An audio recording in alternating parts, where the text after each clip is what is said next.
Hi hello ನಮಸ್ಕಾರ friends, ಎಲ್ಲರೂ ಹೇಗಿದ್ದೀರಾ? ಎಲ್ಲರೂ ಕೂಡ ತುಂಬ ಚೆನ್ನಾಗಿದ್ದೀರಿ ಅಂತ ಅನ್ಕೊಳ್ತೀನಿ. ನಾನು ಕೂಡ ತುಂಬ ಚೆನ್ನಾಗಿದ್ದೀನಿ. ಬನ್ನಿ ಇವತ್ತಿನ ವಿಡಿಯೋ ನಲ್ಲಿ ಬಂದ್ಬಿಟ್ಟು ಲಾಸ್ಟ್ ವಿಡಿಯೋ ಏನು ಮಾಡಿದ್ದೆ ನಾನು ಆ ಮೋಟಿವೇಶ್ನಲ್ ವಿಡಿಯೋ ಥರನೇ ಇನ್ನಷ್ಟು ವಿಡಿಯೋಸ್ನ ನಾನು ನಿಮ್ಮ ಜೊತೆ ಶೇರ್ ಮಾಡ್ಕೊಳ್ತಾ ಇದ್ದೀನಿ. ಸೊ ಕೆಲವೊಬ್ಬರು ಮೋಟಿವೇಶ್ನಲ್ ಆಗಿ ಇರೋವಂಥ ವಿಡಿಯೋಸ್ನೇ ತುಂಬ ಕೇಳ್ತಾ ಇದ್ರು.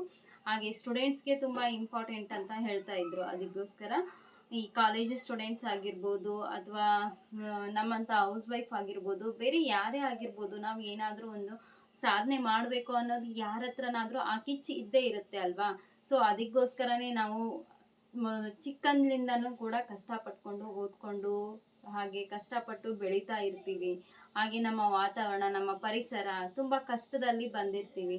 ಅಂಥದ್ರಲ್ಲಿ ನಾವು ಏನಾದರೂ ಒಂದು ಸಾಧನೆ ಮಾಡಬೇಕು ಅಂತ ಅನ್ನೋದು ಎಲ್ಲರ ಹತ್ರ ಇದ್ದೇ ಇರುತ್ತೆ. ಹಾಗಾಗಿ ಅವರು ಎಲ್ಲರೂ ಕೂಡ ನಾವು ಇವಾಗ ಏನು ಮಾಡ್ದೇನೆ ತುಂಬ ನಾರ್ಮಲ್ ಲೈಫ್ನ ಲೀಡ್ ಮಾಡೋದಕ್ಕೆ ಯಾರು ಕೂಡ ಇಷ್ಟಪಡಲ್ಲ. ಅದರಲ್ಲೂ ಕೂಡ ಈ ಸ್ಟೂಡೆಂಟ್ ಲೈಫ್ ಅಂತ ಬಂದಾಗ ಎಲ್ಲರ ಹತ್ರನೂ ಆ ಕಿಚ್ಚು ಇದ್ದೇ ಇರುತ್ತೆ. ಸ್ಟೂಡೆಂಟ್ ಲೈಫ್ ಅಂತ ಬಂದರೆ ಒಂದು ಹಂತ ಮುಗ್ದಿದ ನಂತರ ಒಂದು ಪೇರೆಂಟ್ಸ್ ಜೊತೆಗೆ ನಾವು ಅವ್ರ ಮೇಲೆ ಡಿಪೆಂಡ್ ಆಗಿರ್ತೀವಿ. ಯಾವಾಗ ಅವರ ಡಿಪೆಂಡೆನ್ಸಿ ತುಂಬಾ ಕಷ್ಟಕರವಾಗಿ ಬರುತ್ತೆ ಅಥವಾ ನಾವು ದಿನೇ ದಿನೇ ಅವರ ಒಂದು ಕಷ್ಟವನ್ನ ನೋಡ್ತಾ ನೋಡ್ತಾ ಬೆಳಿತೀವಿ. ಆ ಟೈಮಲ್ಲಿ ನಮ್ಮ ಹತ್ರ ಒಂದು ಕಿಚ್ಚು ಉಟ್ಕೊಳ್ಳುತ್ತೆ. ನಾವು ಕೂಡ ಏನಾದರೂ ಸಾಧನೆ ಮಾಡಬೇಕು, ಹೇಗಾದರೂ ಮಾಡಿ ಬೆಳಿಬೇಕು ಅನ್ನೋ ಒಂದು ರೀತಿನಲ್ಲಿ ಒಂದು ಛಲ ಇಟ್ಕೊಂಡು ನಾವು ಕೂಡ ಬೆಳಿಬೇಕು ಅಂತ ಒಂದು ಅದೇ ದಾರಿನಲ್ಲಿ ಹೋಗ್ತಾ ಇರ್ತೀವಿ, ಹೌದಾ? ಸೊ ಆ ದಾರಿನಲ್ಲಿ ಸಾಕಷ್ಟು ವಿಚಾರಗಳು ಬಂದೇ ಬರುತ್ತೆ. ಆ ಥರದ್ದು ವಿಚಾರಗಳು ಏನೆಲ್ಲ ಬರುತ್ತೆ ಅದೆಲ್ಲದು ಕೂಡ ಹೇಗೆಲ್ಲ ಫೇಸ್ ಮಾಡಬೇಕು ಅಂತ ಜಸ್ಟ್ ಸಿಂಪಲ್ ಆಗಿ ನಾನು ನಿಮ್ಮ ಜೊತೆ ಶೇರ್ ಮಾಡ್ಕೊಳ್ತಾ ಇದ್ದೀನಿ. ಹಾಗೆ ಅದರ ಜೊತೆಗೆ ನನ್ನ ಒಂದು ಅನುಭವದ ಕೆಲವೊಂದು ಮಾತುಗಳನ್ನು ನಿಮಗೆ ತಿಳಿಸ್ಕೊಡೋದ್ರಿಂದ ಅದು ಇನ್ನಷ್ಟು ನಿಮಗೆ ಇನ್ಸ್ಪೈರ್ ಮಾಡುತ್ತೆ ಅಂತ ಅಂದ್ಕೊಂಡಿದ್ದೀನಿ. ಬಿಕಾಸ್ ನಾನು ಕೂಡ ಅದೇ ನಿಟ್ಟಿನಲ್ಲಿ ನಾನು ನಾರ್ಮಲ್ ಲೈಫನ್ನು ಲೀಡ್ ಮಾಡೋದಕ್ಕೆ ಆದಷ್ಟು ಇಷ್ಟಪಡೋದಿಲ್ಲ. ಎಲ್ಲರೂ ಕೂಡ ಮನೆಯಲ್ಲಿ ಇದ್ಕೊಂಡು ದಿನವನ್ನು ಹಾಗೆ ದಿನೇ ದಿನೇ ಕಳೆದು ಬಿಡ್ತಾರೆ. ಆ ಥರ ಇರೋದ್ರ ಬದಲಾಗಿ ಏನಾದರೂ ಒಂದು ಸಾಧಿಸ್ಬೇಕು, ಹುಟ್ಟಿದ ಮೇಲೆ ನಾವು ಕೂಡ ನಮ್ಮದೇ ಆದಂಥ ಒಂದು ನೇಮು ಫೇಮು ಬೇಕು ಅನ್ನೋ ಒಂದು ಗುರಿನಲ್ಲಿ ನಾನು ಕೂಡ ನನ್ನ ಲೈಫ್ನ ಲೀಡ್ ಮಾಡ್ತಾ ಇದ್ದೀನಿ. ಜೊತೆಗೆ ಫ್ಯಾಮಿಲಿ, ಯೂಟ್ಯೂಬು, ಜೊತೆಗೆ ಟ್ಯೂಷನ್ ಕ್ಲಾಸ್ ಇದನ್ನೆಲ್ಲ ನಡೆಸ್ತಾ ಇದ್ದೀನಿ. ಜಸ್ಟ್ ಟ್ಯೂಷನ್ ಕ್ಲಾಸ್ ಅಂದರೆ 1, 2 ಅಲ್ಲ, ಅದರಲ್ಲೂ ಕೂಡ ತುಂಬ ವೆರೈಟೀಸ್ ಆಫ್ ಕ್ಲಾಸಸ್ನ ನಾನು ಸ್ಟಾರ್ಟ್ ಮಾಡ್ಕೊಂಡಿದ್ದೀನಿ. ಸೊ ಇದು ಒಂದು ಸಾಧನೆ ಮಾಡಬೇಕು ಅನ್ನೋ ಒಂದು ಕಿಚ್ಚು ಇಟ್ಕೊಂಡೇ ನಾನು ಇದನ್ನು ಸ್ಟಾರ್ಟ್ ಮಾಡಿರೋದು. ಹಾಗೆ ಈ ಯೂಟ್ಯೂಬ್ ಕೂಡ ಅಷ್ಟೇ, ನಾನು ಅದರಲ್ಲೂ ಕೂಡ ಒಂದು ಅರ್ನಿಂಗ್ಸ್ ಮಾಡ್ಕೋಬೇಕು, ಜೊತೆಗೆ ಒಂದು ಸಾಧನೆಯನ್ನು ಮಾಡ್ಕೋಬೇಕು, ನನ್ನದೇ ಆದಂಥ ಹೆಸರನ್ನು ನಾನು ಪಡ್ಕೊಳ್ಬೇಕು ಅನ್ನೋ ಕಾರಣಕ್ಕೆ. ಸೊ ಈ ನಿಟ್ಟಿನಲ್ಲಿ ಬೆಳೀತಾ ಬೆಳೀತಾ ಜನರು, ಈ ಸೊಸೈಟಿ, ಜೊತೆಗೆ ನಮ್ಮ ಸುತ್ತಮುತ್ತಲು ಇರುವಂಥ ಜನಗಳು ಮಾತಾಡುವಂತಹ ಮಾತುಗಳು ಅದೆಲ್ಲದಕ್ಕೂ ಕೂಡ ನಾವು ಹೇಗೆ ರೆಸ್ಪಾಂಡ್ ಮಾಡಬೇಕು, ಯಾವ ರೀತಿಯಾಗಿ ರೆಸ್ಪಾಂಡ್ ಮಾಡಬಾರ್ದು ಅನ್ನೋದನ್ನ ಸಿಂಪಲ್ ಆಗಿ ನಿಮಗೆ ತಿಳಿಸ್ಕೊಡ್ತಾ ಇದ್ದೀನಿ. ಸೊ ಬನ್ನಿ, ತಡ ಮಾಡೋದು ಬೇಡ. ಇನ್ನೂ ಯಾರೆಲ್ಲ ನನ್ನ ಚಾನಲ್ಗೆ ಸಬ್ಸ್ಕ್ರೈಬ್ ಮಾಡ್ಕೊಂಡಿಲ್ವೋ ದಯವಿಟ್ಟು ಸಬ್ಸ್ಕ್ರೈಬ್ ಮಾಡ್ಕೊಳ್ಳಿ, ಸಪೋರ್ಟ್ ಮಾಡಿ ಅಂತ ಕೇಳ್ಕೊಳ್ತೀನಿ. ಹೀಗೆ ಲಾಸ್ಟ್ ವಿಡಿಯೋನಲ್ಲಿ ನಾನು ನಿಮಗೆ ತಿಳಿಸ್ಕೊಟ್ಟೆ ಏನಪ್ಪಾ ಅಂತಂದರೆ, ಸುತ್ತಲೂ ಜನ ಮಾತಾಡ್ತಾನೆ ಇರ್ತಾರೆ. ಸೊಸೈಟಿ ಆಗಿರ್ಬೋದು, ನಮ್ಮ ಫ್ಯಾಮಿಲಿ ಮೆಂಬರ್ಸ್ ಆಗಿರ್ಬೋದು, ಯಾರೇ ಆಗಿರ್ಬೋದು, ಏನೇ ಒಂದು ಮಾಡ್ತೀವಿ ಅಂದರೆ ಅವ್ರಿಗೆ ಅದ್ರ ಬಗ್ಗೆ ಸ್ವಲ್ಪ ನಾಲೆಜ್ ಕಡಿಮೆ ಇದ್ದಿರ್ಬೋದು, ಅಥವಾ ಅವರ ನಾಲೆಜ್ಗೆ ತಕ್ಕ ಹಾಗೆ ಅವ್ರು ಮಾತಾಡ್ಕೊಳ್ತಾ ಇರ್ತಾರೆ. ಅದ್ರ ಬಗ್ಗೆ ನಾವು ತಲೆ ಕೆಡಿಸ್ಕೋಬಾರ್ದು. ಅದನ್ನು ನಾವು ಅರ್ಥ ಮಾಡ್ಕೊಳ್ಬೇಕು. ಅವ್ರಿಗೆ ಎಷ್ಟು ನಾಲೆಜ್ ಇದೆನೋ, ಅವ್ರಿಗೆ ಏನು ಅವಶ್ಯ ಇದೆನೋ ಅದ್ರ ಬಗ್ಗೆ ಮಾತಾಡ್ತಾರೆ. ಬಟ್ ನಮಗೆ ಗೊತ್ತಿರುತ್ತೆ ನಮಗೆ ಏನು ಅವಶ್ಯ ಇದೆ, ನಮಗೆ ಯಾವುದು ತುಂಬ ಅವಶ್ಯವಿದೆ ಅನ್ನೋದನ್ನು ನಾವು ಅರ್ಥ ಮಾಡಿಕೊಂಡು ಆ ನಿಟ್ಟಿನಲ್ಲಿ ನಾವು ಬದುಕ್ತಾ ಇರ್ತೀವಿ. ಅದು ಅವ್ರಿಗೆ ಗೊತ್ತಿರಲ್ಲ. ನಮ್ಮ ಥಾಟ್ಸ್ ಬೇರೆನೇ ಇರುತ್ತೆ, ಅವರ ಥಾಟ್ಸ್ ಬೇರೆ ಇರುತ್ತೆ. ಅವ್ರ ಥಾಟ್ಸ್ ಹೇಗಿರುತ್ತೋ ಹಾಗೆ ಅವ್ರು ಮಾತಾಡ್ತಾರೆ. ಅದು ಅವರ ಒಂದು ಗುಣ, ಸ್ವಭಾವ, ಅವರ ಒಂದು ಎಬಿಲಿಟಿ ಅಷ್ಟೇ. ನಮ್ಮ ಎಬಿಲಿಟಿಗೆ ತಕ್ಕ ಹಾಗೆ ನಾವು ನಮ್ಮ ಒಂದು ಗುಣಕ್ಕೆ, ನಮ್ಮ ಸ್ವಭಾವಕ್ಕೆ, ನಮ್ಮ ಥಿಂಕಿಂಗ್ಸ್ನ ನಾವು ಬೇರೆ ರೀತಿಯಲ್ಲಿ ಇಟ್ಕೊಂಡಿರ್ತೀವಿ. ಅದನ್ನ ಬಿಟ್ಟು ಅವರು ಮಾತಾಡಿದ್ದಾರೆ ಅಂತ ನಾವು ತಲೆ ಕೆಡಿಸ್ಕೊಂಡು ಕೂಡೋದು ಬೇಡ ಅಲ್ವಾ? ಸೊ ಹಾಗೇನೆ ಒಬ್ರು ಕಮೆಂಟ್ ಮಾಡಿ ತಿಳಿಸಿದ್ರು, ಅವರ ಹೆಸರು ಹೇಳೋದು ಬೇಡ, ಕಮೆಂಟ್ ಆಲ್ಮೋಸ್ಟ್ ಲಾಸ್ಟ್ ವಿಡಿಯೋನಲ್ಲಿ ನೀವು ಕೂಡ ನೋಡಿರ್ಬೋದು ಕೆಲವೊಂದಿಷ್ಟು ಜನ.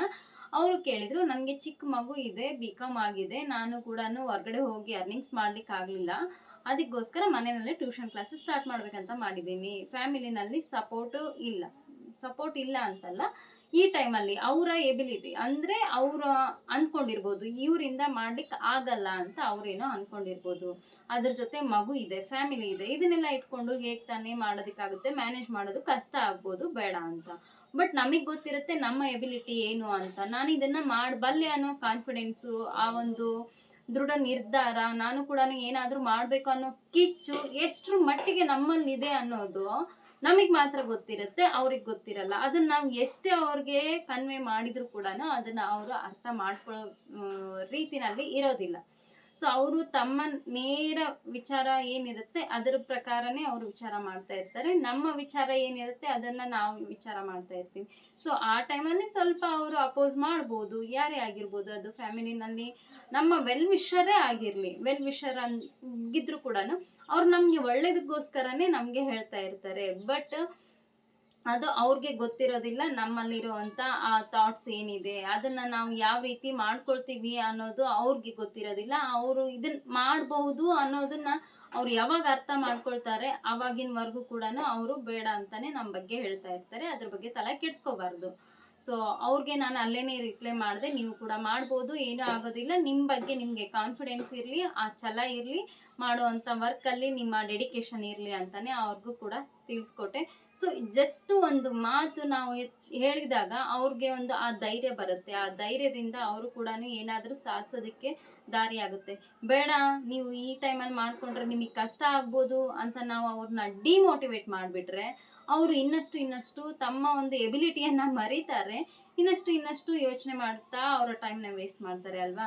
ಸೊ ಹಾಗಾಗಿ ಯಾರೇ ಆಗ್ಲಿ ಅವ್ರಿಗೆ ಸ್ವಲ್ಪ ನಾವು ಮೋಟಿವ್ ಮಾಡಿದ್ರೆ ಅವ್ರ ಹತ್ರ ಇರುವಂತ ಆ ಒಂದು ಎಬಿಲಿಟಿ ಬಗ್ಗೆನೆ ನಿಮ್ ಕೈಲಿ ಆಗುತ್ತೆ, ಯಾಕೆ ಮಾಡ್ಲಿಕ್ಕೆ ಆಗಲ್ಲ ಅಂತ ನಾವು ಕೂಡ ಅವ್ರನ್ನ ಉರಿದುಂಬಿಸಿದ್ರೆ ಇನ್ನಷ್ಟು ಅವರು ಹೌದು ನನ್ನ ಕೈಯಿಂದ ಮಾಡೋದಕ್ಕೆ ಸಾಧ್ಯ ಆಗುತ್ತೆ. ಅದಕ್ಕೋಸ್ಕರನೇ ಅವ್ರು ನನ್ಗೆ ಹೇಳಿರೋದು. ಯಾಕೆ ಎಲ್ರ ಹತ್ರನೂ ಆ ಕೆಪಾಸಿಟಿ ಇದ್ದೇ ಇರುತ್ತೆ, ಯಾರಿಗೂ ಕೂಡ ಇಂಥ ಕೆಪಾಸಿಟಿ ಇಲ್ಲ ಅಂತ ಹೇಳಲಿಕ್ಕೆ ಆಗಲ್ಲ. ಬಟ್ ನಾವು ಅದಕ್ಕೆ ಮನ್ಸು ಮಾಡ್ಬೇಕು ಅಷ್ಟೇನೆ. ನಾವು ಮನ್ಸು ಮಾಡ್ಕೊಂಡು ನಮ್ಮಲ್ಲಿ ಆ ಛಲ ಇಟ್ಕೊಂಡು ಆ ಕಿಚ್ಚು ಇಟ್ಕೊಂಡು ಮಾಡಿದಾಗ ಅದು ಸಕ್ಸಸ್ ಆಗೇ ಆಗುತ್ತೆ. ಅದಕ್ಕೋಸ್ಕರ ಹೇಳೋದು.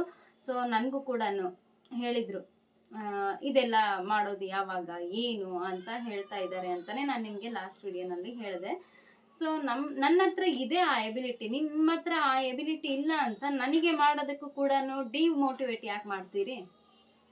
ನಿಮ್ ಕೈಯಿಂದ ಆಗಿಲ್ಲ ಅಂದ್ಮೇಲೆ ಮಾಡೋರ್ಗಾದ್ರೂ ಉರಿದುಂಬಿಸ್ರಿ, ಮಾಡೋರ್ಗಾದ್ರೂ ಸಪೋರ್ಟ್ ಮಾಡಿ. ಅದು ಬಿಟ್ಬಿಟ್ಟು ಈ ರೀತಿ ಮಾತಾಡ್ಕೊಂಡು ಅವ್ರಿಗೆ ಯಾಕೆ ಅದನ್ನ ತುಳಿಯೋದಕ್ಕೆ ನೋಡ್ತೀರಿ? ಇಂಥ ಜನ ಇದ್ದೇ ಇರ್ತಾರೆ. ಸೊ ಅವ್ರಿಗೆ ನಾವು ಅದನ್ನ ಉತ್ತರ ಕೊಡ್ಲಿಕ್ಕೆ ಆಗಲ್ಲ. ನೀವ್ ಯಾಕೆ ನಮ್ಮ ಬಗ್ಗೆ ಮಾತಾಡ್ತೀರಿ ಅಂತ ನಾನು ಪ್ರಶ್ನೆ ಮಾಡ್ಲಿಕ್ಕೆ ಆಗಲ್ಲ. ಅದ್ರ ಬದಲಾಗಿ ಏನ್ ಮಾಡ್ಬೇಕು, ನಮ್ಮ ಎಬಿಲಿಟಿನ ನಮ್ಗೆ ಗೊತ್ತಿರುತ್ತಲ್ವಾ. ಅವ್ರೇನ್ ಮಾತಾಡೋರು, ಅವ್ರಿಗೆ ಬಾಯಿ ಇದೆ, ದೇವ್ರ ಬಾಯಿ ಕೊಟ್ಟಿದ್ದಾನೆ, ಮಾತಾಡೋ ಅಂತ ಕೆಪಾಸಿಟಿ ಕೊಟ್ಟಿದ್ದಾನೆ, ಎಬಿಲಿಟಿ ಅವ್ರ ಹತ್ರ ಅದು ಇದೆ, ಅದಕ್ಕೋಸ್ಕರ ಅವ್ರು ಮಾತಾಡ್ತಾ ಇದ್ದಾರೆ. ಸೊ ಮಾತಾಡ್ಕೊಳ್ಳಿ. ನನ್ನ ಕೆಪಾಸಿಟಿ ಏನಿದೆ, ನಾನು ಇದನ್ನೆಲ್ಲ ಮ್ಯಾನೇಜ್ ಮಾಡ್ಕೊಂಡು ಹೋಗ್ಬೋದು ಅನ್ನೋ ಒಂದು ಕೆಪಾಸಿಟಿ ನನ್ನ ಹತ್ರ ಇದೆ.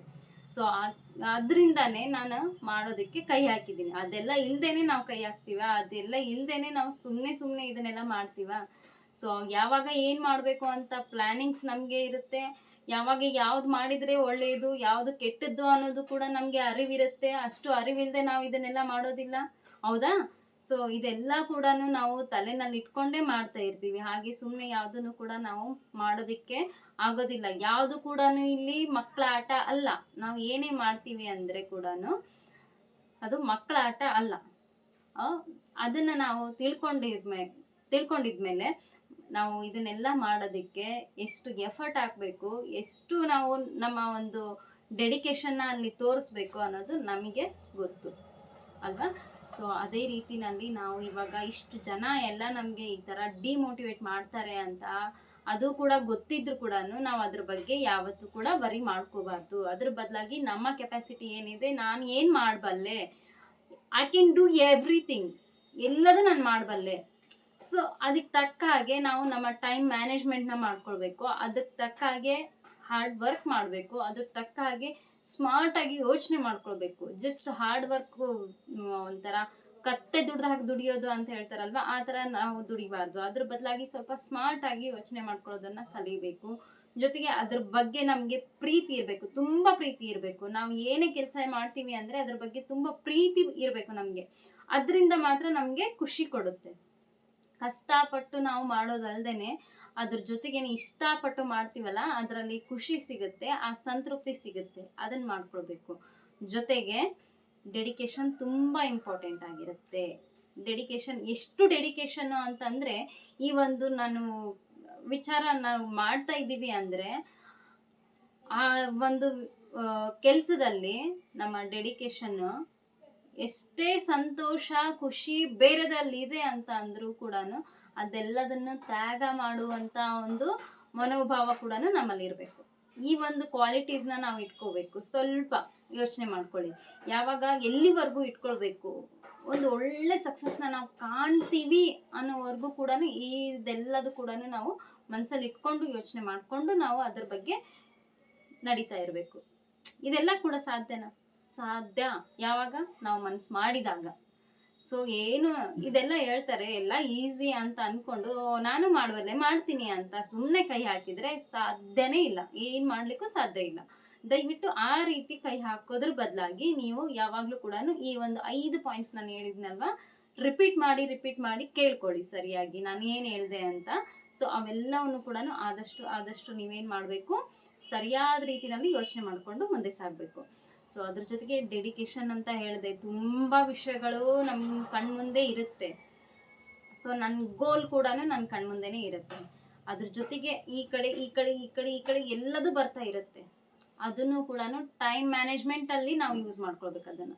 ಸೊ ಈಗ ನಾನು ಈ ಟೈಮ್ಗೆ ನಮ್ಮ ಗೋಲ್ನ ಇಟ್ಕೊಂಡಿದೀವಿ ಅಂದ್ರೆ, ಫಾರ್ ಎಕ್ಸಾಂಪಲ್ ನಂದೇ ಹೇಳ್ತೀನಿ ನಿಮ್ಗೆ, ನನ್ ಬೆಳಗ್ಗೆಯಿಂದ ಸ್ವಲ್ಪ ಟೈಮ್ನ ಫ್ಯಾಮಿಲಿಗೋಸ್ಕರ ಕೊಡ್ತೀನಿ. ಬೆಳಗ್ಗೆ ಎದ್ದಾಗಿನಿಂದ ಮಕ್ಕಳನ್ನ ಮತ್ತೆ ನನ್ನ ಹಸ್ಬೆಂಡ್ನ ಎಲ್ರೂ ಹೊರ್ಗಡೆ ಅಂದ್ರೆ ಅವ್ರ ಕೆಲ್ಸಕ್ಕೆ ಹೋಗೋವರೆಗೂ ಆ ಟೈಮ್ನ ನಾನು ಫ್ಯಾಮಿಲಿಗೋಸ್ಕರ ಕೊಡ್ತೀನಿ. ಸೊ ಅದಾಗಿಂದ ನನ್ನ ಪರ್ಸನಲ್ ಕೇರ್ಗೋಸ್ಕರ ನಾನು ಟೈಮ್ನ ಕೊಡ್ತೀನಿ. ನಮ್ಗೆ ಅದು ಕೂಡ ಇಂಪಾರ್ಟೆಂಟ್. ನಮ್ಮ ಹೆಲ್ತ್, ನಮ್ಮ ಪರ್ಸನಲ್ ಕೇರು ಅದಿಲ್ಲ ಅಂದ್ರೆ ನಾವು ಈಗ ಇರೋದು ನಮ್ಮ ಫ್ಯಾಮಿಲಿನೂ ಕೂಡ ನಿಂತೋಗುತ್ತೆ. ಜೊತೆಗೆ ನಾವು ಕೈ ಇಟ್ಟಿರುವಂತ ಈ ಯೂಟ್ಯೂಬ್ ಅನ್ನೋ ಕೆಲಸ ಕೂಡ ನಿಂತೋಗುತ್ತೆ. ಟ್ಯೂಷನ್ ಮಾಡ್ತಾ ಇದ್ದೀನಿ, ಈ ಕೆಲಸನೂ ನಿಂತೋಗುತ್ತೆ. ಸೊ ಅದಕ್ಕೋಸ್ಕರ ನನ್ನ ಸೆಲ್ಫ್ ಕೇರ್ ತುಂಬಾ ಇಂಪಾರ್ಟೆಂಟ್ ಅಂತ ಅದ್ರ ಕಡೆ ನಾನು ಗಮನ ಕೊಟ್ಕೊಳ್ತೀನಿ. ಅದಾಗಿದ ನಂತರ ಟೈಮ್ ತಗೊಂಡು ನಾನು ಯೂಟ್ಯೂಬ್ ಮಾಡಬೇಕು, ಯೂಟ್ಯೂಬ್ಗೆ ಕೈ ಇಟ್ಟಿದ್ದೀನಿ, ಯೂಟ್ಯೂಬ್ ಅಲ್ಲಿ ನಾನು ಕೂಡ ವಿಡಿಯೋಸ್ನ ಹಾಕಬೇಕು, ಅದಕ್ಕೋಸ್ಕರ ಕಂಟೆಂಟ್ನ ಕ್ರಿಯೇಟ್ ಮಾಡಬೇಕು. ಅದು ಜಸ್ಟ್ ಕಂಟೆಂಟ್ ಕ್ರಿಯೇಟ್ ಮಾಡೋದಲ್ಲದೆ ವಿಡಿಯೋಸ್ನ ನಾನು ನೀಟಾಗಿ ಅಪ್ಲೋಡ್ ಮಾಡಬೇಕು, ಎಡಿಟ್ ಮಾಡಬೇಕು, ಅದ್ರ ಜೊತೆಗೆ ಟೈಟಲ್ ಏನು ಹಾಕಬೇಕು, ತಮ್ನೇಲ್ ಏನು ಹಾಕಬೇಕು, ಇದೆಲ್ಲದಕ್ಕೂ ಕೂಡ ಪ್ಲಾನಿಂಗ್ಸ್ ಮಾಡ್ಕೊಳ್ಬೇಕು. ಸೊ ಇದೆಲ್ಲದು ಕೂಡ ನಾನು ಮಾಡ್ಕೊಳ್ತೀನಿ. ಅದಾಗಿದ ನಂತರ ಮತ್ತೆ ನನಗೆ ಫ್ಯಾಮಿಲಿ ಟೈಮ್ ಇದೆ, ಫ್ಯಾಮಿಲಿ ಟೈಮ್ನ ಇದೆಲ್ಲದು ಕೂಡ ಸ್ವಲ್ಪ ಫ್ರೀ ಮಾಡಿಕೊಂಡು ಆ ಟೈಮ್ನ ನಾನು ಯೂಟ್ಯೂಬ್ಗೆ ಅಂತ ಇಟ್ಟಿದ್ದೀನಿ. ಸೊ ಅದಾಗಿದ ನಂತರ ಮತ್ತೆ ಫ್ಯಾಮಿಲಿ ಟೈಮ್ ನನಗೆ ಮಧ್ಯಾಹ್ನ ಇದೆಲ್ಲ ಆಗಿದ ನಂತರ ಲಂಚ್ ಟೈಮ್ಗೆ ಫ್ಯಾಮಿಲಿ ಸಿಗುತ್ತೆ. ಆ ಫ್ಯಾಮಿಲಿಗೆ ಮತ್ತೆ ಟೈಮ್ ಕೊಡ್ತೀನಿ. ತಿರ್ಗಾ ಫ್ಯಾಮಿಲಿ ಟೈಮ್ ಓವರ್ ಆಲ್ ಮುಗೀತಾ, ನನ್ನ ಒಂದು ಕೆಲಸ ಕಾರ್ಯಗಳು ಫ್ಯಾಮಿಲಿಗೆ ತಕ್ಕ ಹಾಗೆ ನನ್ನ ಹೌಸ್ ವೈಫ್ ಆಗಿ ಏನೆಲ್ಲ ಮಾಡ್ಕೋಬೇಕು, as A mother, as A wife, as A house maker ಏನೆಲ್ಲ ಮಾಡ್ಕೋಬೇಕು ಅದೆಲ್ಲ ಮಾಡ್ಕೊಂಡ್ಬಿಡ್ತೀನಿ. ಅದಕ್ಕೆಲ್ಲ ಟೈಮ್ ಆಗಿದ ನಂತರ ಟ್ಯೂಷನ್ ಅಂತ ತಗೊಂಡಿದ್ದೀನಿ. ಅದಕ್ಕೂ ಕೂಡ ಏನೆಲ್ಲ ಮಾಡ್ಕೋಬೇಕು, ಜಸ್ಟ್ ನಾನು ಪ್ರಿಪರೇಷನ್ ಹಿಂದಿನ ದಿನಾನೇ ಮಾಡ್ಕೊಳ್ತೀನಿ. ಸೊ ಅದನ್ನೆಲ್ಲ ಯಾವಾಗ ನಾನು ಫ್ರೀ ಟೈಮ್ನ ತಗೊಂಡಿರ್ತೀನಿ ನನಗೋಸ್ಕರ ಆ ಟೈಮಲ್ಲಿ ಇದನ್ನೆಲ್ಲ ಮಾಡ್ಕೊಂಡಿರ್ತೀನಿ. ಸೊ ಟ್ಯೂಷನ್ ಟೈಮ್ ಅಂತ ಬಂದಾಗ ಟ್ಯೂಷನ್ ಮಕ್ಕಳಿಗೋಸ್ಕರ ಟೈಮ್ನ ಕೊಡ್ತೀನಿ. ಅದಾಗಿದ ನಂತರ ಮಕ್ಕಳಿಗೆ ನಾಳೆ ಏನಿದೆ, ಇವತ್ತು ನಾನು ಅವ್ರಿಗೆ ಏನು ಹೇಳಿದ್ದೀನಿ, ಏನು ಬಿಟ್ಟಿದ್ದೀನಿ, ಏನೆಲ್ಲ ಇಂಪ್ಲಿಮೆಂಟ್ ಮಾಡ್ತಾ ಇದ್ದೀನಿ ಮಕ್ಕಳಿಗೆ, ಅದೆಲ್ಲದು ಕೂಡ ಟೈಮ್ ಕೊಡ್ತಾ ಇದ್ದೀನಿ. ಸೊ ಈ ರೀತಿ ನಾನು ಟೈಮ್ನ ಮ್ಯಾನೇಜ್ಮೆಂಟ್ ಮಾಡ್ಕೊಳ್ತಿದ್ದೀನಿ. ಇದಿಷ್ಟು ಮಾಡ್ಕೊಳ್ಳೋದಕ್ಕೆ ಹೋಲ್ ಡೇ ನನಗೆ ಸಾಕಾಗೋಗುತ್ತೆ. ಸೊ ಇದ್ರ ಮಧ್ಯೆ ಇನ್ನೂ ಯಾವುದೋ ಒಂದು ತುಂಬ ಇಂಪಾರ್ಟೆಂಟ್ ಇರೋ ಕೆಲಸನೇ ಬರುತ್ತೆ. ತುಂಬ ಅಂದರೆ ತುಂಬ ಇಂಪಾರ್ಟೆಂಟು. ಆ ಟೈಮಲ್ಲಿ ಏನು ಮಾಡ್ತೀನಿ, ಯಾವುದು ಮೋಸ್ಟ್ ಇಂಪಾರ್ಟೆಂಟ್ ನನಗೆ, ನನ್ನ ಫ್ಯಾಮಿಲಿ ಟೈಮ್ ಕೊಡೋದು ಇಂಪಾರ್ಟೆಂಟಾ, ಯೂಟ್ಯೂಬ್ಗೆ ಟೈಮ್ ಕೊಡೋದು ಇಂಪಾರ್ಟೆಂಟಾ, ಟ್ಯೂಷನ್ಗೆ ಟೈಮ್ ಕೊಡೋದು ಇಂಪಾರ್ಟೆಂಟಾ, ಅಥವಾ ಏನು ಕೆಲಸ ಬಂದಿದೆ ಅಲ್ಲ ಆ ಕೆಲಸ ಇಂಪಾರ್ಟೆಂಟಾ, ಇವಿಷ್ಟನ್ನು ಯೋಚನೆ ಮಾಡಿಕೊಂಡು ಮ್ಯಾನೇಜ್ ಮಾಡ್ಕೊಳ್ತೀನಿ. ಇವಿಷ್ಟುದ್ರಲ್ಲಿ ಯಾವುದಾದ್ರೂ ಒಂದನ್ನು ಸ್ಕಿಪ್ ಮಾಡಿ ಆ ಕೆಲಸವನ್ನು ನಾನು ಮಾಡ್ಕೊಳ್ಳೋದಕ್ಕೆ ಇಷ್ಟಪಡ್ತೀನಿ. ಅಥವಾ ಇವೆಲ್ಲ ಕೆಲಸಕ್ಕೂ ಕೂಡ ಇನ್ನು ಸ್ವಲ್ಪ ಶಾರ್ಟ್ ಟೈಮಲ್ಲಿ ನಾನು ಮ್ಯಾನೇಜ್ ಮಾಡ್ಕೊಳ್ಳೋದಕ್ಕೆ ಟ್ರೈ ಮಾಡಿ ಅದಕ್ಕೆ ಇನ್ನೊಂದು ಎಕ್ಸ್ಟ್ರಾ ಟೈಮ್ನ ಕೊಡ್ತೀನಿ. ಸೊ ಈ ರೀತಿ ನಾನು ಸ್ವಲ್ಪ ಯೋಚನೆ ಮಾಡಿಕೊಂಡು ಈ ರೀತಿ ನಾನು ಮಾಡ್ಕೊಳ್ಳೋದು ಟೈಮ್ ಮ್ಯಾನೇಜ್ಮೆಂಟ್ನ. ಯಾಕಂದರೆ ಈಗ ಅದು ಕೂಡ ಇಂಪಾರ್ಟೆಂಟ್ ಇರುವಾಗ ಅದಕ್ಕೋಸ್ಕರ ಇಡೀ ಓಲ್ಡ್ ಡೇನ ನಾನು ವೇಸ್ಟ್ ಮಾಡೋದಕ್ಕೆ ಇಷ್ಟಪಡೋದಿಲ್ಲ. ಈಗ ಸಡನ್ ಆಗಿ ಅಮ್ಮನ ಮನೆಗೆ ಏನೋ ಇಂಪಾರ್ಟೆಂಟ್ ಕೆಲಸ ಇದೆ, ಅದಕ್ಕೆ ಹೋಗ್ಲೇಬೇಕಿದೆ ಅಂತ ಅಂದಮೇಲೆ ಅದರಲ್ಲಿ ಯಾವುದೋ ಒಂದು ಕೆಲಸನ ಸ್ಕಿಪ್ ಮಾಡ್ಕೊಳ್ಳೋಕ್ಕೂ ಆಗಲ್ಲ, ಟ್ಯೂಷನ್ ಬಿಡ್ಲಿಕ್ಕೆ ಆಗಲ್ಲ. ಈ ಯೂಟ್ಯೂಬ್ ಇದೆ, ಯೂಟ್ಯೂಬನ್ನು ನಾನು ಬಿಡ್ಲಿಕ್ಕೂ ಆಗೋದಿಲ್ಲ. ಯಾಕಂದರೆ ಡೈಲಿ ನಾನು ಇದಕ್ಕೂ ಕೂಡ ಡೆಡಿಕೇಶನ್ ತೋರಿಸ್ಲೇಬೇಕು, ಇದಕ್ಕೂ ಬೇಕಾಬಿಟ್ಟಿಯಾಗಿ ಮಾಡ್ಲಿಕ್ಕೆ ಆಗೋದಿಲ್ಲ.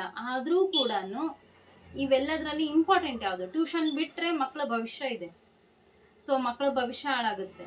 ಈ ಕಡೆ ನನ್ನ ಫ್ಯಾಮಿಲಿ ಬಿಟ್ಟರೆ ಫ್ಯಾಮಿಲಿನಲ್ಲಿ ಎಲ್ಲದೂ ಅಲ್ಲೋಲ ಕಲ್ಲೋಲ ಆಗುತ್ತೆ. ಮಕ್ಕಳು ಇದ್ದಾರೆ, ಗಂಡ ಇದ್ದಾನೆ, ನಾನು ಇದ್ದೀನಿ, ಸೊ ಇದೆಲ್ಲ ಅಲ್ಲೋಲ ಕಲ್ಲೋಲ ಆಗೋಗುತ್ತೆ. ಮನೆಯಲ್ಲಿ ಎಲ್ಲ ಕೆಲಸಗಳು, ಜವಾಬ್ದಾರಿಗಳು ಅದು ಕೂಡ ನಿಂತೋಗುತ್ತೆ. ಅದು ನೆಕ್ಸ್ಟ್ ಡೇ ನನಗೆ ಭಾರವಾಗಿ ಉಳಿಯುತ್ತೆ. ಅದ್ರ ಬದಲಾಗಿ ಸ್ವಲ್ಪ ಟೈಮ್ ಮ್ಯಾನೇಜ್ಮೆಂಟ್ ಹೇಗೆ ಅಂದರೆ, ಆವತ್ತಿನ ದಿನ ಒಂದು ಜಾಸ್ತಿ ಟೈಮ್ ಹಿಡಿಯೋ ಕೆಲಸವನ್ನ ಸ್ವಲ್ಪ ಕಡಿಮೆ ಮಾಡ್ಕೊಳ್ತೀನಿ. ಜಾಸ್ತಿ ಟೈಮ್, ಈಗ ಒಂದಿಷ್ಟು ರೊಟ್ಟಿ ಮಾಡೋದ್ರಿಂದ ನನಗೆ ಟೈಮ್ ಜಾಸ್ತಿ ಆಗುತ್ತೆ, ಅಲ್ಲಿ ನಾನು ಟೈಮ್ನ ಸ್ವಲ್ಪ ಕಡಿಮೆ ಮಾಡ್ಕೋಬೋದು ಅಂದರೆ ಅವತ್ತಿನ ದಿನ ಟಿಫಿನ್ ಮಾಡ್ಕೊಂಡ್ಬಿಡ್ತೀನಿ. ಜಾಸ್ತಿ ಟೈಮ್ ಹಿಡಿಯುತ್ತಲ್ವ ರೊಟ್ಟಿ ಮಾಡೋದು, ಆ ಕೆಲಸ ಬಿಟ್ಕೊಂಡು ಸ್ವಲ್ಪ ಕಡಿಮೆ ಆಗೋ ಥರ ಮಾಡ್ಕೊಳ್ತೀನಿ. ಈ ರೀತಿ ಟೈಮ್ನ ಮ್ಯಾನೇಜ್ಮೆಂಟ್ ಮಾಡ್ಕೊಳ್ಳೋದು. ಮಧ್ಯಾಹ್ನ ಲಂಚ್ಗೆ ಪ್ರಿಪೇರ್ ಮಾಡಬೇಕಾಗಿರೋದನ್ನ ಬಿಫೋರ್ ಮೊದಲೇ ನಾನು ಮಾಡಿ ಇಟ್ಕೊಂಡ್ಬಿಡ್ತೀನಿ. ಬೆಳಗ್ಗೆ ಯಾವಾಗ ಟೈಮ್ ಕೊಡ್ತಾ ಇದ್ದೀನಿ ಅವಾಗೆ ನಾನು ಅದಕ್ಕೂ ಕೂಡ ಟೈಮ್ ಕೊಟ್ಕೊಂಡ್ಬಿಡ್ತೀನಿ. 2 ಕೆಲಸ ಒಂದೇ ಸರಿಗೆ ಮುಗ್ದೋಗ್ಬಿಡುತ್ತೆ ಅಂತ. ಬಿಸಿಯಾಗಿನೇ ನನಗೆ ಬೇಕು ಅಂತ ಮಧ್ಯಾಹ್ನ ಪ್ರಿಪೇರ್ ಮಾಡ್ಕೊತೀನಿ. ಮಧ್ಯಾಹ್ನ ಪ್ರಿಪೇರ್ ಮಾಡೋ ಅಂಥ ವಿಷಯನ ಬೆಳಗ್ಗೆ ಮಾಡ್ಕೊಳ್ತೀನಿ. ಒಂದಿನ ನಮಗೆ ಆ ರೀತಿ ಸ್ಕಿಪ್ ಆದರೆ ಏನೋ ಸ್ವಲ್ಪ ಚೇಂಜಸ್ ಏನೂ ಆಗಲ್ಲ ಅಲ್ವಾ. ಸೊ ಬಿಸಿಯಾಗಿ ತಿನ್ನೋದನ್ನ ಸ್ವಲ್ಪ ತಣ್ಣಗಾಗಿಂದಾದರೂ ತಿನ್ಬೋದು ಅಷ್ಟೇ. ಈ ರೀತಿ ಪ್ಲ್ಯಾನ್ ಮಾಡಿಕೊಂಡು ಮಾಡ್ಕೊಳ್ತೀನಿ. ಸೊ ಈ ಥರ ನಾನು ಹೇಳ್ತಾ ಇರೋದು, ನಮ್ಮ ವಿಚಾರಗಳಿಗೇನಿರುತ್ತೆ ಅದನ್ನು ಆದಷ್ಟು ಸ್ವಲ್ಪ ನಮಗೆ ತಕ್ಕನಾಗಿ ನಾವು ಮಾಡ್ಕೊಳ್ತಾ ಹೋಗ್ಬೇಕು. ಅದಕ್ಕಂತ ಸುಮ್ಮನೆ ಟೈಮ್ ಸಿಗುತ್ತೆ ಬಾ ಅಂತ ಹೇಳ್ಬಿಟ್ಟು ಇನ್ನು ಯಾವುದನ್ನು ನಾವು ತೋರಿಸುವಂಥ ಕೆಲಸದಲ್ಲಿ ಸ್ಕಿಪ್ ಮಾಡೋದಕ್ಕೆ ಆಗಬಾರ್ದು. ಡೆಡಿಕೇಶನ್ ಅನ್ನೋದು ಅಲ್ಲಿ ಮುಖ್ಯ. ಇದನ್ನು ಬೇಕು, ಅದನ್ನು ಬೇಕು, ಯಾವುದು ಪ್ರೈಮರಿ, ಯಾವುದು ಸೆಕೆಂಡ್ರಿ ಅಂತ ಯೋಚನೆ ಮಾಡ್ಕೊಳ್ಬೇಕು ಅಷ್ಟೇ. ಸೊ ಡೆಡಿಕೇಶನ್ ಅಂದರೂ ಕೂಡ ಇವಾಗ ಎಂಜಾಯ್ಮೆಂಟ್ ಬೇಕು. ಸೊ ನಾನು ಇವತ್ತೇನೋ ಬರ್ಡೇ ಸೆಲೆಬ್ರೇಷನ್ ಇದೆ, ಬರ್ಡೇ ಸೆಲೆಬ್ರೇಷನ್ಗೆ ನಾನು ಹೋಗಬೇಕು, ಹಾಗಂತ ಟ್ಯೂಷನ್ನ ನಾನು ಸ್ಕಿಪ್ ಮಾಡೋದಿಲ್ಲ. ಟ್ಯೂಷನ್ ಕೂಡ ನನಗೆ ಬೇಕು. ಆ ಟೈಮ್ನ ಸ್ವಲ್ಪ ಕಡಿಮೆ ಮಾಡ್ಕೋಬೋದು. ಈವನ್ ಮಕ್ಕಳಿಗೂ ಕೂಡ ನಾನು ಟ್ಯೂಷನ್ ಮಕ್ಕಳಿಗೂ ಹೇಳ್ತೀನಿ, ಇವತ್ತು ನಮ್ಮ ಮನೆಯಲ್ಲಿ ಫಂಕ್ಷನ್ ಇದೆ, ಬರ್ಡೇ ಪಾರ್ಟಿ ಇದೆ, ಅಥವಾ ನಾವು ಹೊರಗಡೆ ಹೋಗ್ತಾ ಇದ್ದೀರಿ ಅಂತ ಹೇಳ್ಬಿಟ್ಟು ಓಲ್ ಡೇ ಯಾಕೆ ವೇಸ್ಟ್ ಮಾಡ್ಕೋತೀರಿ? ಅದರಲ್ಲಿ ನೀವು 1 ಅವರ್ 2 ಅವರ್ ಟ್ಯೂಷನ್ ಕ್ಲಾಸಲ್ಲಿ 1 ಅವರ್ ಇಲ್ಲಿಗೆ ಬರ್ರಿ, ಇನ್ನು 1 ಅವರ್ ಸ್ವಲ್ಪ ಬೇಗ ಹೋಗ್ರಿ. ಇವತ್ತು ಬೇಗ ಹೋಗ್ತೀನಿ ಅಂತ ಎಕ್ಸ್ಕ್ಯೂಸ್ ಕೇಳ್ಕೊಂಡು ಹೋಗಿ, ನಾನು ಅದಕ್ಕೆ ಕೊಡ್ತೀನಿ ಟೈಮ್ನ ಅಂತ ಹೇಳ್ಬಿಟ್ಟು ಇದೇ ರೀತಿ ಮಕ್ಕಳನ್ನ ನಾನು ಕೂಡ ಒಂದೇ ರೀತಿನಲ್ಲಿ ಅವ್ರಿಗೂ ಕೂಡ ಆ ಡಿಸಿಪ್ಲಿನ್ನ ಕಲಿಸ್ತಾ ಇದ್ದೀನಿ. ಈ ಡಿಸಿಪ್ಲಿನ್ನ ನಾವು ಫಾಲೋ ಮಾಡ್ಕೊಳ್ಬೇಕು ಫಸ್ಟ್. ಇದೆಲ್ಲ ತುಂಬಾ ಇಂಪಾರ್ಟೆಂಟು. ಯೋಚನೆ ಮಾಡಿ ನೋಡಿ ಕುತ್ಕೊಂಡು ಯಾವಾಗಲೂ ಕೂಡ ಈಗ ನೀವು ಏನೇ ಒಂದು ಕೆಲಸ ಮಾಡ್ತೀನಿ ಅಂತಂದರೆ ನಾನು ಹೇಳ್ತಾ ಇರೋ ಈ ಎಲ್ಲ ಪಾಯಿಂಟ್ಸ್ ಕೂಡ ತುಂಬಾ ಇಂಪಾರ್ಟೆಂಟು. ಅದ್ರ ಬಗ್ಗೆ ಯೋಚನೆ ಮಾಡಿಕೊಂಡು ಅದಾಗಿದ ನಂತರ ನೀವು ಮುಂದೆ ಹೆಜ್ಜೆ ಇಡಿ. ಸೊ ಇದೆಲ್ಲ ಮಾಡ್ಕೊಳ್ಳಿ. ಅದ್ರ ಜೊತೆಗೇನೆ ನಮ್ಮ ಜೊತೆಗೇನೆ ಇನ್ನು ಬೇರೆ ಜನ ಎಲ್ಲ ಬೆಳೀತಾ ಇರ್ತಾರೆ, ಬೇರೆ ಜನ ಎಲ್ಲ ಮುಂದೆ ಹೋಗ್ತಾ ಇರ್ತಾರೆ. ನೀವು ಅನ್ಕೊಂಡಿರೋ ಥರಾನೇ ಅವರು ಮಾಡ್ಕೊಳ್ಬೇಕು ಅಂತ ಮಾಡ್ಕೊಳ್ತಾ ಇರ್ತಾರೆ. ಅದರಲ್ಲಿ ಅವ್ರಿಗೆ ಬೇಗ ಸಕ್ಸಸ್ ಸಿಕ್ಬಿಡ್ತು. ಅವ್ರು ತುಂಬ ಚೆನ್ನಾಗಿ ಬೆಳೀತಾ ಹೋದರು. ಅವ್ರು ತುಂಬ ಚೆನ್ನಾಗಿ ಮನೆ ಅಂದರೆ ಮನೆ, ಕಾರ್ ಅಂದರೆ ಕಾರು, ಬಂಗ್ಲೆ ಅಂದರೆ ಬಂಗ್ಲೆ, ಅಥವಾ ಗೋಲ್ಡು ಮತ್ತು ಆರ್ನಮೆಂಟ್ಸ್ ಎಲ್ಲ ಏನು ಬೇಕು ಎಲ್ಲದೂ ಕೂಡ ಲಕ್ಸರಿ ಲೈಫ್ನ ಅವರು ಲೀಡ್ ಮಾಡೋ ಥರ ಆಗ್ಬಿಡ್ತು ಅಂತ ಅಂದ್ಕೊಳ್ಳಿ. ಅವಾಗ ಒಂದು ಸ್ವಲ್ಪ ಎಲ್ಲೋ ಒಂದು ಕಡೆ ಜಲಸ್ ಬರುತ್ತೆ. ಆ ಥರ ಜನ ಇರ್ತಾರೆ. ಸೊ ಅವ್ರು ನೋಡಿ ನಾವು ಯಾಕೆ ಹೊಟ್ಟೆ ಹೊರ್ಕೋತಾ ಕೊಡಬೇಕು? ಅವ್ರಿಗಿಂತ ಚೆನ್ನಾಗಿ ನಾನು ಒಂದು ಒಳ್ಳೆ ಕೆಲಸ ಮಾಡಿಕೊಂಡು ಅಥವಾ ಅವ್ರಿಗಿಂತ ಚೆನ್ನಾಗಿ ಎಫರ್ಟ್ ಹಾಕಿ ಅವ್ರಿಗಿಂತ ಒಂದಲ್ಲ ಒಂದಿನ ನಾನು ಸಕ್ಸಸ್ನ ಕಾಣ್ಬೋದಲ್ಲ. ಅಲ್ಲಿ ನಾವು ನಮ್ಮ ಒಂದು ಎಫರ್ಟ್ನ ಹಾಕೋದಕ್ಕೆ ಸ್ಟಾರ್ಟ್ ಮಾಡಬೇಕು. ಅವ್ರನ್ನ ನೋಡಿ ಖುಷಿ ಪಡಬೇಕು. ಅವ್ರಿಗಿಂತ ಚೆನ್ನಾಗಿ ನಾವು ಬೆಳೆಯಬೇಕು ಅಂತಂದರೆ, ನಾವು ಇನ್ನೂ ಸಕ್ಸಸ್ನ ಕಾಣಬೇಕು ಅಂತಂದರೆ ಇನ್ನೂ ಎಫರ್ಟ್ನ ಹಾಕಬೇಕು ಅನ್ನೋದು ಬರಬೇಕು ನಮಗೆ. ಆ ಟೈಮ್ನ ಅಲ್ಲಿ ಜಲಸ್ ಪಟ್ಕೊಂಡು ಅದರಿಂದ ನಾವು ಹೊಟ್ಟೆ ಉರಿ ಪಟ್ಕೊಳ್ತಾ ಅಲ್ಲೇ ನಾವು ನೆಗೆಟಿವ್ ಥಿಂಕ್ನ ಇಟ್ಕೊಂಡು ಕೊಡೋದ್ರ ಬದಲಾಗಿ ನಮ್ಮ ಥಿಂಕಿಂಗ್ಸ್ನ ಇನ್ನೂ ಸ್ವಲ್ಪ ಫಾರ್ವರ್ಡ್ ಮುಂದೆ ಹೋಗಿಸ್ಬೇಕು. ಸ್ವಲ್ಪ ಅದ್ರಿಗಿಂತ ಚೆನ್ನಾಗಿ ನಾವು ಬದುಕಬೇಕು. ಇವತ್ತು ಅವ್ರಿಗೆ ಆ ಸಕ್ಸಸ್ ಸಿಕ್ಕಿದೆ ಅಂದರೆ ನಾಳೆ ನಾನು ಆ ಸಕ್ಸಸ್ನ ಕಾಣಬೇಕು. ಆ ಸಕ್ಸಸ್ ನನಗೂ ಸಿಗುತ್ತೆ ಯಾವಾಗ ನಾನು ಆ ಎಫರ್ಟ್ನ ಹಾಕಿದಾಗ. ಅವ್ರ ಎಫರ್ಟ್ ಇಲ್ಲ, ಅವ್ರಿಗೆ ಏನೂ ಇಲ್ಲ, ಆದರೂ ಕೂಡ ಚೆನ್ನಾಗಿ ಅದೊಂದು ಲಕ್ ಆಗಿರ್ಬೋದು. ನನಗೆ ಯಾಕಿಲ್ಲ ಆ ಲಕ್? ಯೋಚನೆ ಮಾಡ್ತಾ ಕೂಡಬೇಡಿ, ಹೌದಾ? ಅದು ಏನಪ್ಪ ಅಂದರೆ ಅವರವರ ಕರ್ಮಫಲಗಳು. ಅದು ಅವರವರ ಕರ್ಮಫಲ, ಅವರವರ ಮಾಡಿರುವಂಥ ಯಾವುದೋ ಒಂದು ಪುಣ್ಯದ ಫಲ ಅವ್ರಿಗೆ ಏನೋ ಒಂದು ಸಕ್ಸಸ್ನ ಆದಷ್ಟು ಬೇಗ ತಂದುಕೊಟ್ಟಿರ್ಬೋದು. ಅದನ್ನೇ ನಾನು ಮಾಡ್ತಾ ಇದ್ದೀನಿ, ನನಗೆ ಸಿಗ್ತಾ ಇಲ್ಲ ಅಂತ ಯೋಚನೆ ಮಾಡ್ತಾ ಕೂರಬಾರ್ದು. ಸೊ ಅವ್ರ ಕರ್ಮಕ್ಕೆ ಸರಿಯಾಗಿ ಅವರು ಅದನ್ನ ಅನುಭವಿಸ್ತಾ ಇರ್ಬೋದು. ಅವ್ರು ಮಾಡಿರುವಂತ ಪುಣ್ಯ, ಅವ್ರ ಮಾಡಿರುವಂತ ಒಂದು ಧರ್ಮ ಅವ್ರನ್ನ ಕಾಯ್ತಾ ಇರ್ಬೋದು. ಅವ್ರು ಅದಕ್ಕೆ ಬೇಗ ರೀಚ್ ಆಗಿರ್ಬೋದು. ನಮ್ಗೆ ಎಲ್ಲೋ ಒಂದ್ ಕಡೆ ಗೊತ್ತಿಲ್ದೇನೆ ನಾವು ಯಾವ್ದೋ ಒಂದು ಪಾಪ ಕರ್ಮಗಳನ್ನ ಈ ತರ ಇದನ್ನು ಕೂಡ ನಾವು ಆದಷ್ಟು ನಮ್ಮ ಸೈಡ್ ಬೈ ಸೈಡ್ ಅದನ್ನು ಕೂಡ ನಾವು ನಂಬಬೇಕು ಅಂತ ಹೇಳ್ತೀನಿ. ನಾನು ಅದನ್ನು ಕೂಡ ಬಿಲೀವ್ ಮಾಡ್ತೀನಿ. ಸೊ ಈ ರೀತಿ ಅದಕ್ಕೋಸ್ಕರ ನನ್ಗೆ ಇನ್ನೂ ಸಕ್ಸಸ್ ಸಿಗ್ತಾ ಇಲ್ಲ ಅಂತ ಯೋಚನೆ ಮಾಡ್ಕೊಂಡು ನಾವು ಕಷ್ಟಪಟ್ಟು ಇನ್ನಷ್ಟು ಜಾಸ್ತಿ ಎಫರ್ಟ್ ಹಾಕೊಂಡು ಒಂದಲ್ಲ ಒಂದಿನ ನಾವು ಕೂಡ ಆ ಹಾದಿನಲ್ಲಿ ನಡೆದಾಗ ನಮಗೂ ಸಕ್ಸಸ್ ಸಿಕ್ಕೇ ಸಿಗುತ್ತಲ್ವಾ. ಯಾರಿಗೂ ಕೂಡ ಸಕ್ಸಸ್ ಸಿಗಲ್ಲ ಅಂತ ಹೇಳಕ್ಕಾಗಲ್ಲ. ನಮ್ಮ ಪ್ರಯತ್ನ ಮಾತ್ರ ಇವತ್ತು ಸ್ವಲ್ಪ ಮಟ್ಟಿಗಿದೆ ಅಂದ್ರೆ ಇನ್ನಷ್ಟು ಜಾಸ್ತಿ ಮಾಡ್ತಾ ಹೋಗ್ಬೇಕು. ಅವ್ರು ಸ್ವಲ್ಪದ್ರಲ್ಲೇ ಸಕ್ಸಸ್ ಕಂಡಿದ್ದಾರೆ ಅಂದ್ರೆ ಅದು ಅವರ ಒಂದು ಅದೃಷ್ಟ. ಆದ್ರೂ ಕೂಡ ಅದೃಷ್ಟದಿಂದ ಬಂದಿರೋದು ಒಂದು ಮಾತಿದೆ, ಶ್ರೀಕೃಷ್ಣ ಪರಮಾತ್ಮರು ಹೇಳ್ತಾರೆ, ಅದೃಷ್ಟದಿಂದ ಬಂದಿರೋದು ಯಾವತ್ತು ಅಹಂಕಾರವನ್ನ ತಂದ್ಕೊಡುತ್ತೆ. ಕಷ್ಟಪಟ್ಟು ಬುದ್ಧಿವಂತಿಕೆಯಿಂದ ಮಾಡ್ಕೊಂಡಿರೋದು ಯಾವಾಗ್ಲೂ ಸಂತೋಷ ಮತ್ತೆ ಸಂತೃಪ್ತಿಯನ್ನ ಕೊಡುತ್ತೆ. ಅದಕ್ಕೋಸ್ಕರ ಆ ಒಂದು ಸಂತೃಪ್ತಿ, ಆ ಸಂತೋಷ ನಮ್ಗೆ ಸಿಗ್ಬೇಕು ಅಂದ್ರೆ ಕಷ್ಟನೂ ಪಡ್ಬೇಕು, ನಮ್ಮ ಬುದ್ಧಿಶಕ್ತಿಯನ್ನು ಕೂಡ ಯೋಚಿಸ್ಬೇಕು, ಅಂದ್ರೆ ಯೂಸ್ ಮಾಡ್ಕೊಳ್ಬೇಕು. ಸೊ ಇಷ್ಟು ನಾನು ಹೇಳಲಿಕ್ಕೆ ಇಷ್ಟಪಡ್ತೀನಿ. ಇದೆಲ್ಲ ನಿಮ್ಗೆ ಅರ್ಥ ಆಗಿದೆ ಅಂತ ಅನ್ಕೊಳ್ತೀನಿ. ಆದಷ್ಟು ಯಾರು ನೀವು ಕೂಡ ನಾನು ಏನಾದ್ರೂ ಸಾಧನೆ ಮಾಡ್ಬೇಕು, ನಾನು ಕೂಡ ಏನಾದ್ರೂ ಜಸ್ಟ್ ಸಾಧನೆ ಅಂತ ಅನ್ಕೊಳ್ಳೋದಲ್ಲ, ಏನೋ ಒಂದು ಪುಟ್ಟದಾಗಿ ನಾವು ಬೆಳಿಬೇಕು, ನಾವಮ್ಮ ಒಂದು ಹೆಸರು ಮಾಡ್ಕೊಳ್ಬೇಕು, ನೇಮು ಫೇಮು, ಒಂದು ಸಮಾಜದಲ್ಲಿ ಒಳ್ಳೆಯ ಹೆಸರು ಮಾಡ್ಕೊಳ್ಬೇಕು, ಸಮಾಜದಲ್ಲಿ ನಮ್ದೇ ಆದಂತ ಒಂದು ಗುರಿಯನ್ನ ಮುಟ್ಟಬೇಕು, ನಮ್ದೇ ಆದಂತ ಒಂದು ಏನು ಚಾಪು ಮೂಡಿಸ್ಕೋಬೇಕು, ನಾವು ಗುರ್ತಿಸೋ ತರ, ಬೇರೆಯವ್ರು ಗುರ್ತಿಸೋ ತರ ಆಗ್ಬೇಕು ಅಂತ ಯಾರಿಗಾದ್ರೂ ಇದ್ದೇ ಇರುತ್ತಲ್ವಾ. ಸೊ ಇವಾಗ ಸಣ್ಣ ಮಕ್ಕಳಿಗೂ ಕೂಡ ನಾವು ಇವಾಗ ನಮ್ಮ ಮಕ್ಳು ಇದ್ದಾರೆ ಅಂದ್ರೆ ಅವರು ಕೂಡ ಒಂದು ಪುಟ್ಟದಾಗಿ ಎಲ್ಲರ ಎದುರಿಗೆ ಕಾಣಿಸ್ಬೇಕು.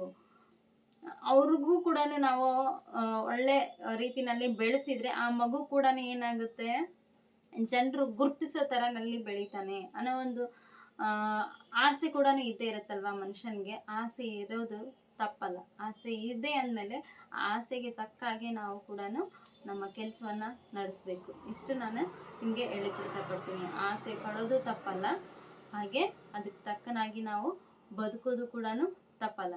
ಹಾಗಂತ ಯಾವತ್ತೂ ಕೂಡ ತಪ್ಪು ದಾರಿನಲ್ಲಿ ಹೋಗೋದು ಬೇಡ. ಒಳ್ಳೆ ದಾರಿನಲ್ಲಿ ನಾವು ನಮ್ಮ ಕೆಲಸದಲ್ಲಿ ಮಾಡುವಂತ ಶ್ರದ್ಧೆಯನ್ನ ಇಟ್ಕೊಂಡು ಅದ್ರ ಜೊತೆಗೆ ಧೈರ್ಯವನ್ನ ಇಟ್ಕೊಂಡು ಯಾರು ಏನೇ ಅಂದ್ರೂ ಕೂಡ ಅದ್ರ ಬಗ್ಗೆ ತಲೆ ಕೆಡಿಸ್ಕೊಳ್ದೇನೆ ನಮ್ಮ ಒಂದು ಕೆಲಸ, ನಾವು ನಮ್ಮ ಜೀವನ, ಇಷ್ಟನ್ನ ಮಾತ್ರ ನಾವು ಅರ್ಥ ಮಾಡ್ಕೊಂಡು ಹೋಗ್ಬಿಡ್ಬೇಕಷ್ಟೇನೆ. ಬೇರೆಯವ್ರ ಬಗ್ಗೆ ಯಾವತ್ತೂ ಕೂಡ ತಲೆ ಕೆಡಿಸ್ಕೋಬಾರ್ದು. ಬೇರೆಯವ್ರದ್ದು ಹಾಗಾಯ್ತು ಹೀಗಾಯ್ತು ಬೇಡ, ಇನ್ನೊಬ್ರು ನನ್ಗೆ ಹಾಗಂದ್ರು ಹೀಗಂದ್ರು ಬೇಡ, ಯಾವುದು ಬೇಡ. ನಾನು ನನ್ನ ಕೆಲಸ, ನನ್ನ ಜೀವನ, ನನ್ನ ಗುರಿ, ಇಷ್ಟೇನೆ ನಾವು ನೋಡ್ಕೊಂಡು ಹೋಗ್ತಾ ಇರ್ಬೇಕು. ಅಂದ್ರೆ ಮಾತ್ರ ಒಳ್ಳೆ ಸಕ್ಸಸ್ ಕಾಣ್ಬೋದು ಅಂತ ನನ್ನ ಒಂದು ನಂಬಿಕೆ. ಅದನ್ನೇ ನಾನು ನಿಮ್ ಜೊತೆ ಶೇರ್ ಮಾಡ್ಕೊಂಡಿದ್ದೀನಿ. ಅದೇ ನಿಟ್ಟಿನಲ್ಲಿ ನಾನು ಕೆಲವೊಂದು ಅನುಭವಗಳನ್ನ ನಿಮ್ ಜೊತೆ ಶೇರ್ ಮಾಡ್ಕೊಂಡಿದ್ದೀನಿ. ಇಷ್ಟು ನಾನು ಹೇಳೋದಕ್ಕೆ ಇಷ್ಟಪಡ್ತೀನಿ. ಸೊ ನಿಮ್ಮ ಅನಿಸಿಕೆ ಅಭಿಪ್ರಾಯ ಕೂಡ ಏನಾದರೂ ಇದ್ರೆ ಕಮೆಂಟ್ ಮಾಡಿ ತಿಳಿಸಿ, ಅದರಿಂದ ನಾನು ಕೂಡ ತಿಳ್ಕೊಳ್ಳೋದಕ್ಕೆ ಇಷ್ಟಪಡ್ತೀನಿ. ಹಾಗೆ ಈ ವಿಡಿಯೋ ನಿಮಗೆಲ್ಲ ಇನ್ಸ್ಪೈರ್ ಆಗಿದೆ, ಮೋಟಿವೇಶ್ನಲ್ ಕೂಡ ಆಗಿದೆ ಅಂತ ಅಂದ್ರೆ, ನಿಮ್ನೆಲ್ಲೋ ಒಂದ್ ಕಡೆ ಮೂಲೆನಲ್ಲಿ ಮೋಟಿವೇಟ್ ಮಾಡ್ತಾ ಇದ್ದೀನಿ ಅಂತ ಅಂದ್ರೆ ದಯವಿಟ್ಟು ಲೈಕ್ ಮಾಡಿ, ಹಾಗೆ ಅದನ್ನು ಕೂಡ ಕಮೆಂಟ್ ಮಾಡಿ ತಿಳಿಸಿ. ಅದರಿಂದ ಇವತ್ತು ನನ್ನ ವಿಡಿಯೋಸ್ ನೋಡಿ ಬೇರೆಯವ್ರು ಏನೋ ಮಾಡಬೇಕು, ಏನೋ ನಾನು ಕೂಡ ಮಾಡಬೇಕು ಅಂತ ಅನ್ಕೊಳ್ಳೋರು ನನಗೆ ಕಮೆಂಟ್ ಮಾಡಿ ಕೇಳ್ತೀರಿ. ಕೆಲವೊಬ್ರು ಕೇಳಲಿಕ್ಕಾಗಲ್ಲ, ಕಮೆಂಟ್ ಮಾಡ್ಲಿಕ್ಕೂ ಕೂಡ ಎದುರೋ ಜನ ಇದ್ದೀರಿ. ಸೊ ಅಂಥದ್ದು ಇಲ್ಲಿ ಏನು ನಿಮಗೆ ಯೂಟ್ಯೂಬ್ ಅಂತ ಅಂದರೆ ಒಂದು ಕಮೆಂಟ್ ಮಾಡಿದರೆ, ಒಂದು ಲೈಕ್ ಮಾಡಿದ್ರೆ, ಒಂದು ಸಬ್ಸ್ಕ್ರೈಬ್ ಮಾಡಿದರೆ ನಿಮಗೆ ಯಾವುದೇ ರೀತಿಯಾದಂಥ ಅಂದರೆ ಕೆಟ್ಟದ್ದೇನು ಪರಿಣಾಮ ಬೀರೋದಿಲ್ಲ. ಅದೆಲ್ಲದು ಕೂಡ ನಮಗೆ ಸಪೋರ್ಟ್ ಮಾಡಿದಾಗೆ. ಅದು ಕೆಲವೊಬ್ರು ಹಂಚ್ಕೊಳ್ತಾ ಇರ್ತಾರೆ, ಭಯ ಬೀಳ್ತಾ ಇರ್ತಾರೆ, ಒಂದು ವೇಳೆ ನಾನು ಕಮೆಂಟ್ ಹಾಕ್ಬಿಟ್ರೆ ಯಾರಾದರೂ ನೋಡಿದರೆ ಹೇಗೆ, ಅಥವಾ ಯಾರಾದರೂ ಅದನ್ನು ಏನಾದರೂ ತಿಳ್ಕೊಂಡು ಏನಾದರೂ ಅಂದರೆ ಹೇಗೆ ಅಂತ ಈ ಥರ ಭಯ ಪಡ್ತಾ ಇರ್ತಾರೆ. ಅದು ಯಾವತ್ತೂ ಕೂಡ ಏನು ಎಫೆಕ್ಟ್ ಬೀಳೋದಿಲ್ಲ. ನಿಮ್ಗೇನು ಅನಿಸುತ್ತೋ ಅದನ್ನು ಕಮೆಂಟ್ ಕೂಡ ಮಾಡ್ಬೋದು.